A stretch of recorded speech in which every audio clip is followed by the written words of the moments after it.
여는 사람이 있었다고? 제가 좀 이렇게 모시고 있는 보살님이 계세요. 근데 저한테 이제 촛불을 연락이 온 거예요. 나래야, 네 초에 꽃이 폈어.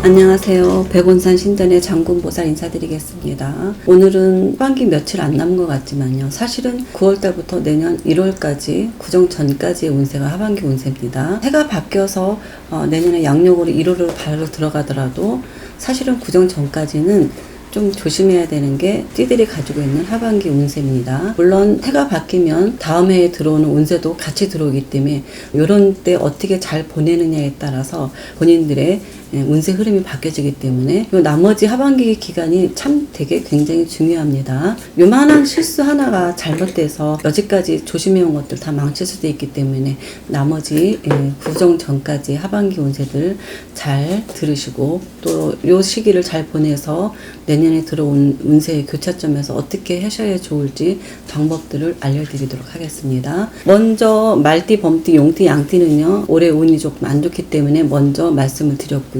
오늘 소개할 띠들은 소띠, 닭띠, 뱀띠, 토끼띠입니다. 소띠 같은 경우는요 삼재가 들었어요. 그래서 소띠들은 삼재가 나 삼재라서 힘든데? 여러분들이 잘 알고 있어야 되는 건요. 삼재라는 거는 이미 운세적으로 12년에 한 번씩 돌아오는 운세입니다. 삼재 때는 3년이라는 거거든요. 처음에는 들어오는 입삼재, 그 다음에 한 해를 묶는다 해서 묶는 삼재, 나갈 때는 날삼재라고 해서 나가는 삼재가 들어오는 거죠. 들고 묶고 나가는 삼재 이 3년 동안에 1년에 한 번씩 넘어야 할 고비들을 만들어준다고 하는 게 삼재의 의미입니다. 요즘 젊은 애들은 이렇게 말하더군요. 삼재라는 걸 뭔지 알고 있느냐고 물어봤더니 3년 동안 재수없는 게 삼재래요.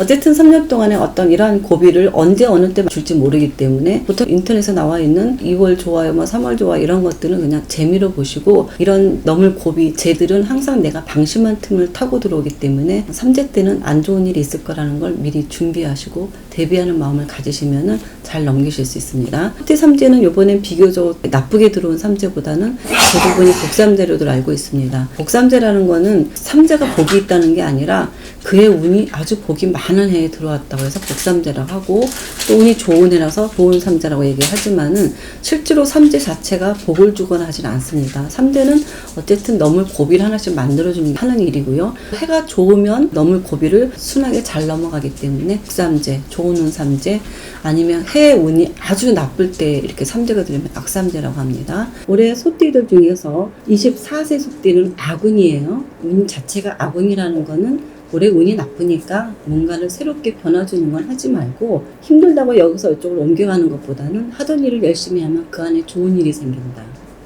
이렇게 나쁜 해일 때 아군이고 삼재일 때는 악삼재인데 사람들이 이럴 때 막 이직하거나 이사하거나 이런 마음 변동이 막 생기거든요.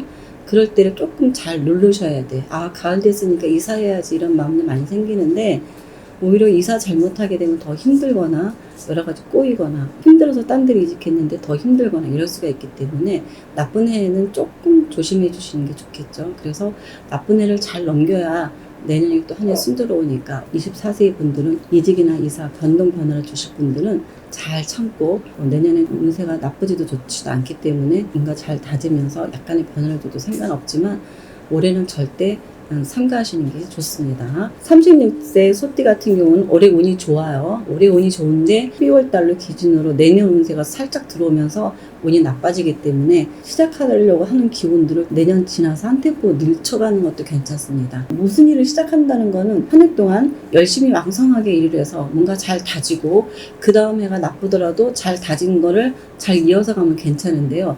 시작하고 얼마 되지 않아서 운이 아군이 되면은 움직이다 보면 움직이는 만큼 힘들고 손해볼 수가 있습니다. 그렇기 때문에 뭔가를 내년에 막 시작하고 싶으신 분들은 시작하는 것들을 한 해 정도 뒤로 미루시는 게 좋지 않을까 생각됩니다. 48세 소띠는 내년에 아홉수라고 해도 운 자체가 아주 나쁘진 않지만 삼재가 나가는 삼재이기 때문에 뭔가를 조금은 조심해 주시는 게 좋을 것 같습니다. 60세 소띠 올해 아군이거든요. 굉장히 힘든 해예요. 뭔가 하시려고 하는 것들을 하반기에는 하시면 안 되는 게 좋습니다. 올해 운이 좋더라고 시작하더라도 내년 운이 바로 악운으로 들어가시는 분들은 하반기에 뭘 시작할 타임은 아닙니다. 뭔가를 시작하는 기운과 거두는 기운들이 이 타이밍이 굉장히 중요해요. 이런 악운해에는 오히려 하던 일을 잘 유지 발전하면은 다지기를 잘 하시면 그 안에 좋은 일들이 생기고요. 아니면은 그동안 힘들었던 일을 좀 정리하거나 뭔가 물건을 팔거나 매매하거나 파는 운은 또 오히려 더 좋을 수가 있기 때문에요.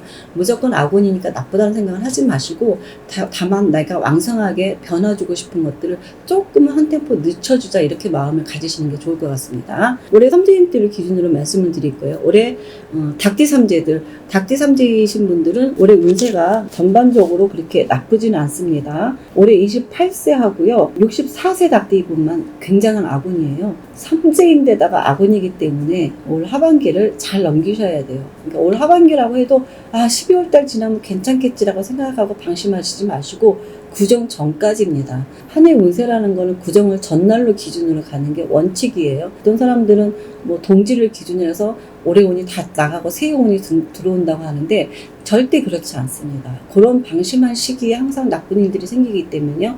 구정 전까지입니다. 사절기로 사주를 보시고 운세를 보시는 분도 계시지만 절기로 보는 것보다는 음력으로 보시는 게 정확하기 때문에 구정 전까지입니다. 사실은 요 동지 지나고서 구정 1월 1일까지 요 사이가 굉장히 사람들을 힘들게 하는 해예요. 그래서 겨울철에 사고들이 많이 나는 이유가 그런 이유이겠죠. 나가는 운과 들어오는 운이 교차해서 두 가지가 머무는 점입니다. 물론 나가는 운도 좀 쇠약하고 들어오는 기운도 조금 약한 기운이 하지만 함께 뭉쳐지면은 걷잡을 수 없는 힘든 길을 가기 때문에 올해 마지막까지도 최선을 다해서 조심할 거 조심하시고 내년은 들어오는 거 좋더라도 미리 막 좋을 거라고 생각하시고 올해 운을 방심하셨다가는 안 좋은 일을 겪게 되니까 항상 겨울철에는 조심하세요. 사실은 팔자가 바뀐다는 거는요, 요만한 점 하나 차이예요. 뭔가를 뭐 많이 잘못해서 팔자가 바뀌지 않습니다.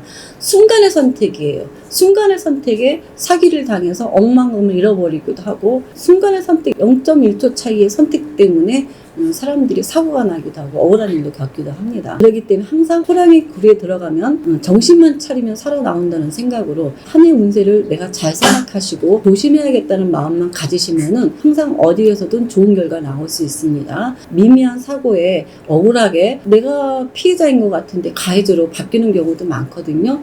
그래서 법적인 것도 내가 일일이 찾아보시고 나에 대해서 억울하면 내가 다 피할할 수 있어야 됩니다. 경찰서에 가면 경찰들이 알아서 다 해줄 거라고 생각하고 경찰 말을 믿는 거는 여러분들의 방심이에요. 내가 나를 잘 변호해야 할 수 있어야 됩니다. 변호사들이 다 변호해줄 거라 생각도 방심하지 마시고요. 세상에 나를 제일 잘 변호해줄 수 있는 사람은 나여야 돼요. 그래서 나의 상황은 내가 잘 알고 나의 이게 뭐가 잘못됐는지 어떻게 하면 피할 수 있는 방법이 있는지에 대한 법적인 상황도 내가 잘 알아보고 살펴보고 그 다음에 대응을 해나가시면은 좋은 결과를 나올 수 있는데 물론 경찰이나 뭐 변호사 공무원님들이 알아서 잘해주시면 좋은데 또 실질적으로 바쁘기도 하겠지만 나를 알아서 변호해주거나 그러진 않기 때문에 나는 내가 나를 변호하고 나를 보호하고 나를 사랑해야 된다는 걸 절대 잊지 마세요. 토끼띠 말씀드릴게요. 토끼띠는 올해 아무 살도 안 들어온 대신에 운이 아주 좋지도 나쁘지도 않습니다. 그렇지만 46세 토끼띠는 올해 악운이라고 그랬죠. 아무 살도 안 들어온 데서 운 자체가 악운이기 때문에 뭔가 벌리고 늘리는 거 올 구정 전까지 조금만 참아주세요. 여기까지 참으셨다면 정말 잘 참으셨거든요. 근데 나머지 구정 전까지 벌리고 늘리는 거를 잘 참으시면 이런 거 하나 조금씩 바꿔가신 분들이 우리 집에 또 상담하러 오실 때 그래요. 그때 그래서 그때 넘겨서 제가 이런 거 오히려 이렇게 위기 상황에서 잘 넘겼다라고 하시는 분들 되게 많으시거든요. 우리가 다가올 내일 모레의 미래에 대해서는 우리는 알지 못합니다. 하지만 이게 운세라는 게 정해진 거에 대해서는 내가 어떻게 넘기느냐에 따라서 나의 미래가 바뀌어지고 내가 뭘 선택하느냐에 따라서 나의 팔자가 바뀌는 거기 때문에요. 한 번쯤은 저의 말에 귀를 기울여 주시는 것도 굉장히 도움이 많이 될 겁니다. 토끼띠 같은 경우에는 나쁜 살도 없지만 올해 46세만 악운이지만요. 내년에는 운이 좋습니다. 내년에 토끼띠들이 운이 전부 다 좋아요. 내년에 토끼들이 운이 전부 다 좋은데 그런데 내년에 들어오는 살이 청구살입니다. 외부로부터 상해 입는 살이라고 했죠. 이 살이 내년에 들어오기 때문에 올 겨울 겨울부터 내년까지는 이렇게 외부로부터 상해 있거나 이런 것들 조심하셔야 돼요. 그러니까 위험한 거 피해 다니시고 아까 말한 것과 같이 미끄러지거나 넘어지거나 사고 나는 것들 이런 것도 조심하시고 그 다음에 보험회사에 청구할 때나 어떻게 사고가 났을 경우에도 내가 정신을 바싹 차리고 일을 잘 해결하고 처리하는 것도 좋은 방법입니다. 무조건 내 잘못이다라고 하는 우리나라 사람들의 착한 근성을 악용하는 사람들도 되게 많거든요. 그렇기 때문에 법적인 조항들 잘 따져보시고 피해갈 수 있는 방법들이 있다면 잘 피해가시고 미리미리 조심하시는 게 제일 좋은 방법입니다. 조그만 거 하나를 조심한 거가 나의 미래의 팔자가 바뀐다면은 굉장히 도움이 되겠죠. 하반기 운세에 잘 마무리 지시고 구정전까지 방심하시고 그리고 내년의 운세 또 잘 받아들여서 한 해 한 해가 항상 즐겁고 행복하시고 조그마한 거 예방하셔가지고 미래의 팔자들이 좋아지기를 간절히 바라겠습니다. 여러분 모두 행복하세요. 여기서 마치겠습니다.